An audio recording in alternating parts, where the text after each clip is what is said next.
I came here to introduce maybe new technology to this topic of tourism. It's the usage of satellite images and satellite-derived information and statistics.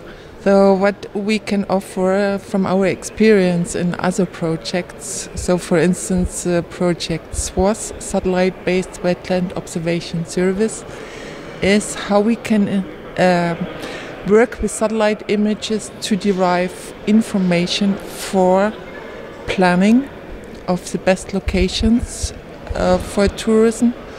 And second one is in particular the monitoring. The monitoring of the success and progress of installation of new areas, and also the monitoring of the impact.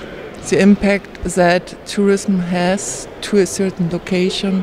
So is it distortion, is it protection of the environment, and also to evaluate the risks for the environment and the risks for the tourists. So what we can derive from satellite images is, for instance, the extent of water.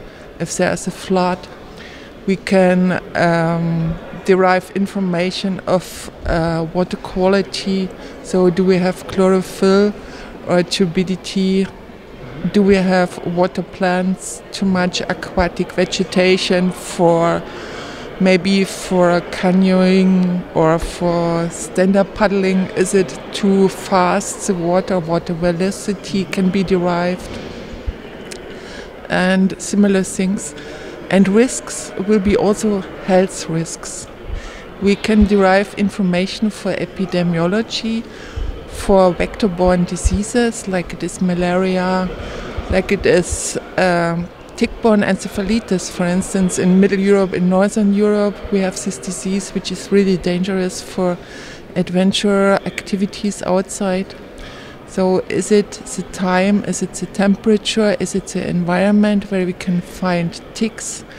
And ticks are in the situations that they want to bite people. Is it dangerous to be infected with borreliose, with tick-borne encephalitis? This depends on the land cover type and also on the surface temperature. How long is it already above the certain temperature? And this can be derived everything from satellite images.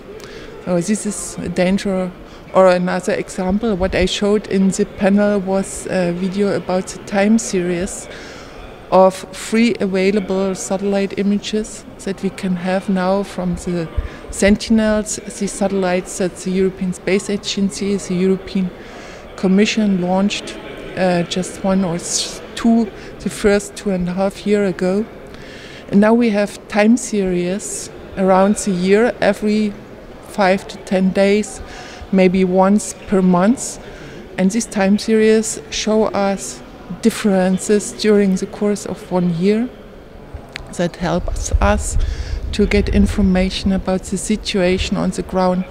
One simple example, what I also presented during this meeting, what we had during this session, was how to find the animals in the Etosha National Park.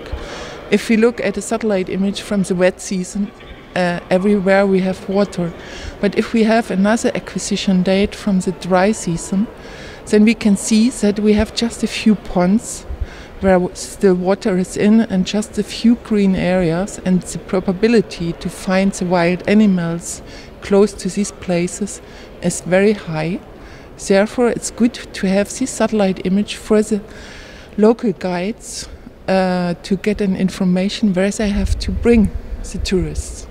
Just a simple example, for instance. Or the other one, what I mentioned already, the flow velocity. Do we have an area where we can bring boats into the river? Is it sometimes a flooded area? We have an example what we investigated for borrelia ulcer is in leprosy, similar disease. We investigated it in Cameroon, and we have seen that we have a maximum water extent that will be used, that will be dry up later on during the year and will be used for agricultural areas. And these are specific areas which will be risk areas for this disease, Buruli ulcer as it's called. And so this could be a warning not to go to these areas and to be careful. And due to the climate change, we have other diseases which are knocking on our door, which are related to environmental conditions, dengue fever, chikungunya, and so on. Everything can be delivered from space, can be supported and help to plan and to monitor.